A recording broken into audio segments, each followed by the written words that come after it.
Now, tea time with Brettvz. Hello, ladies and gentlemen. My name is Brettvz, and this is Tea Time. So this is a new program or a new kind of thing that I'm bringing in, and that it's just me and the camera, me talking to the camera with a cup of tea, telling you about my week. Because since I've decided to not be doing daily vlogs and stuff, I thought I might still keep you updated with just what's happened in the week. So you'll be getting this kind of Mondays, and what it is just me telling you about what happened to my week. There's no other videos and stuff, just me sitting in front of the camera. And in case you think that I stole the idea of talking about what happened to me to a camera while drinking a cup of tea or coffee and calling it tea time, and I stole it from Dodger, then yes, I did. But I was trying to keep within the theme of suit related things, and the only thing I could think of was drinking a cup of tea or coffee while in the suit. So that's why the show now exists and doing this. So, hello. So nothing happened to me much this week. Nothing really major has occurred or anything that I could really talk about. Except for Saturday, I went through to the Lurie Park Zoo, which was really great fun. The video's up there. You can see it here or whatever. But it was great fun. I had an absolute ball. Took the little sister with because I decided, like halfway through the week on Wednesday, I was thinking, I was like, wow, nothing's come up for me to do on the vlog yet. I need to find something. So I kind of just basically said, you know what? Let me come in with the mindset of I'm going to be a tourist I'm busy recording. So I came in with the mindset of, you know what? I'm going to be a tourist in my own city, in my hometown. And so I just went to Google and said, what can I do in the local area? And there was the Lurie Park Zoo came up, which is a privately owned zoo. It was great. It was awesome. I really suggest going there if you ever need something to do. Definitely worth the price of admission. But the other thing that came up in what was my original plan was the Rietfontein National Park or Natural Park, and it has like a little hiking trail that I was going to go through. But when I brought it up, people were like, "Wait, you're going to go to the Rietfontein Natural Park and walk alone there? No, don't do that. You don't do that alone. Don't walk through it alone. That's dangerous. That's really dodgy. Not a good idea." So I decided to do the Lurie Park Zoo, and I was going to do it on Friday, and then my mom was like, why don't you take your little sister with you? So Saturday we went through, took my little sister. She absolutely loved it. We had great fun, and it was a ball. So that's really the kind of big significant thing, and you can go and check that in the vlog itself. It has I vlogged that visiting the zoo. But the only other major thing to talk about, I guess, would be kind of what has kind of been on mind, in that it's what progress I've been making with my English teaching course, which has been going quite well. It's been going well. And for the last 2 weeks now, I've said, oh, this week I'm going to finish it, and I haven't done that. But I'm like literally onto the last module of the course and just doing the exam. So for this week, well, next week or something like that. But this week or next week, well, you're seeing this on Monday. So this week, I should definitely be finishing my English teaching course, which is going to be awesome. I can't wait. I'll be finishing it. But something else that happened to me that I got really excited for was the guys who hired me sent me an article through on how to get a place in Shanghai, because obviously when I get there, I'll need to find my own accommodation. And I decided to finally read the article, and in the article, it had provided a few websites that you could go through to find apartments and stuff. And I got really excited again about going through to China and going through to Shanghai, because I spent like hours on one of the websites just looking for apartments and flats I can get. Now, obviously, I'm still like 2 months away from going there, so the apartments I'm seeing there, I'm obviously not going to be getting. But it's still just cool looking through it, looking at it, and just getting excited. Like, oh man, this is it. This is happening. I'm going to be searching for a place. Now, obviously, I'll only be searching for a place when I actually get there, because number one, it's probably be cheaper. Number two, I'll find guys there who are also looking for a place, because I will be getting a shared apartment. So yeah, what also helped me, besides getting excited by looking through these flat apartments and stuff, was it did help me get into a mindset and figure out what I kind of wanted for it. And it was, I'm going to be getting a shared flat there in China, and the reasons is kind of twofold. It's the first reason being financial. It's going to be a lot cheaper for me to get a shared apartment, so share the rent with other people and get stuff like that. And the second reason is also social wise, because I'm going to be by myself alone in a foreign country. And what I don't want to do is go there and immediately get a place by myself, an apartment by myself, and just be completely isolated, have no one around, and be all alone. Because I've done that whole thing of being completely alone in a foreign country before. And as much as it was fun, and being in hostels, it really helped. So what I want to go into a shared apartment for specifically for the reason of I because it's social wise to have there, because being with roommates, it's going to force me to socialize. I'll meet new people naturally, more easily by meeting new people and gaining a social circle much quicker while I'm there in China. Oh man, that's good tea.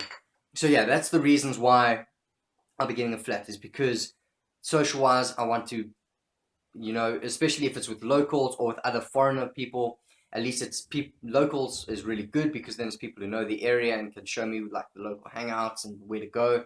But even foreigners, other foreigners who are doing the same thing as I am, teaching English or studying at university, it's great, because then it's a shared experience. We share a common thing of being foreigners in a foreign land, and we can then, it helps with socializing. So for that.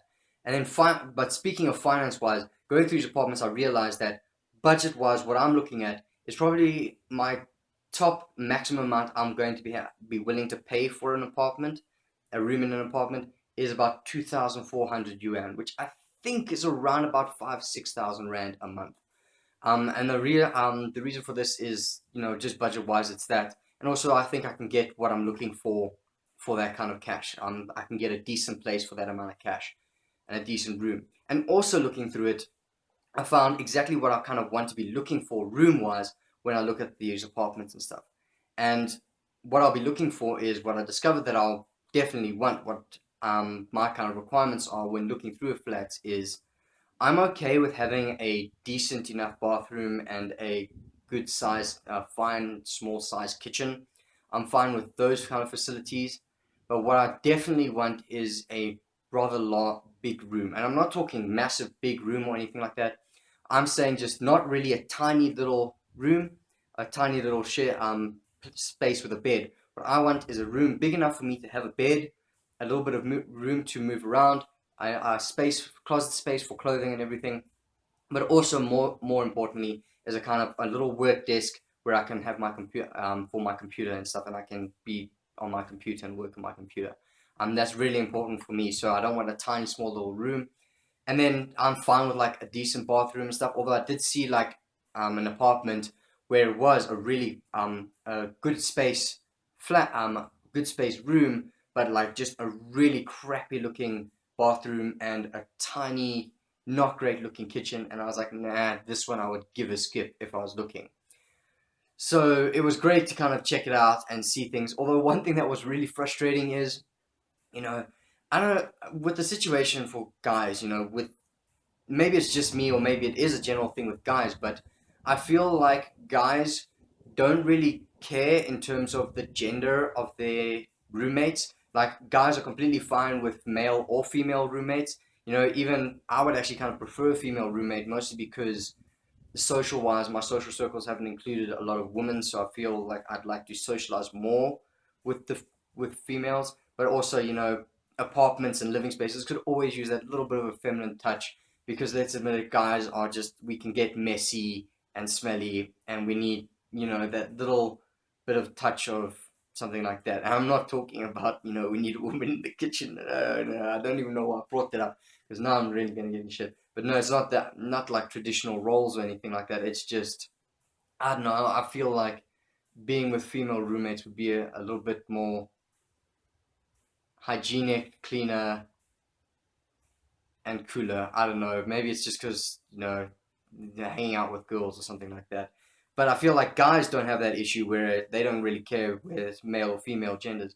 But what was really frustrating was like with young women, they seem to want it. Because what was really frustrating is like I would find a really perfect flat and I'd be like, oh man, this is really cool. This is great. if I could rent this place, I would, because obviously I'm not going there just yet. It's still 2 months away, so completely different apartments. But I would read the description. I'd be like, oh, this is perfect rent, perfect like place. Although location, I still need to figure out because I don't know exactly where in Shanghai I'm gonna be. But so it's like, oh, this is perfect, and then right at the bottom there, only female occupants wanted. And it's like, oh man, come on. Like, just kicked out of the perfect place because of what's hanging in between my legs. Um, so yeah, so it's usually, yeah, and that's the whole thing, is it's usually a female occupant already looking for roommates, and it's the requirement only female applicants wanted. So yeah, that really sucks. I feel like guys don't really give a shit, but yeah, so it really kind of sucks. But I can understand it. I can understand why girls wouldn't want to live with guys or something like that.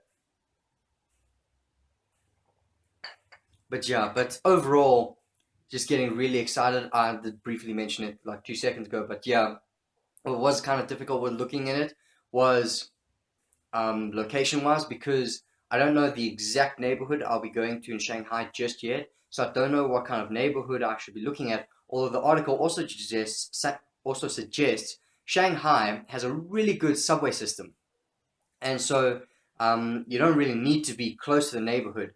And the article suggests you be on line 2, which is like the, sorry, it got cut off there. But so there's line 2, which is the biggest line of Shanghai, and everything else is like 1 or 2 train switches away when you're on line 2. So the article suggests finding an apartment that's close to a line 2 station. So that was really it. So I was looking through stations and everything like that, and looking through places.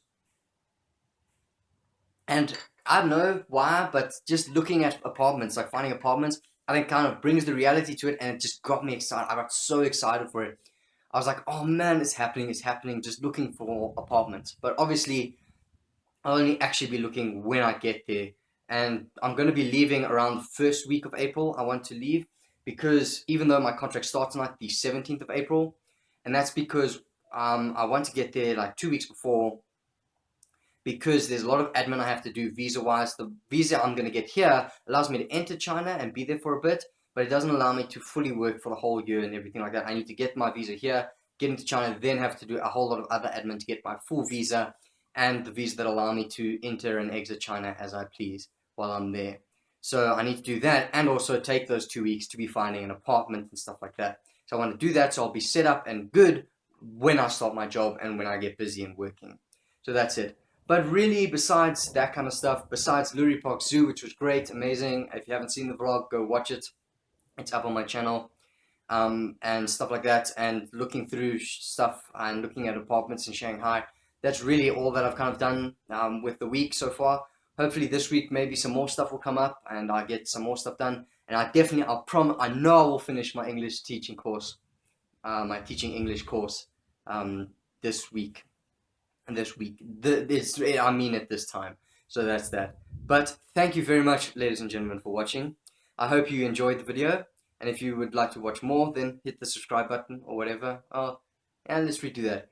Thank you very much, ladies and gentlemen, for watching. I'll see you in the next video. Goodbye.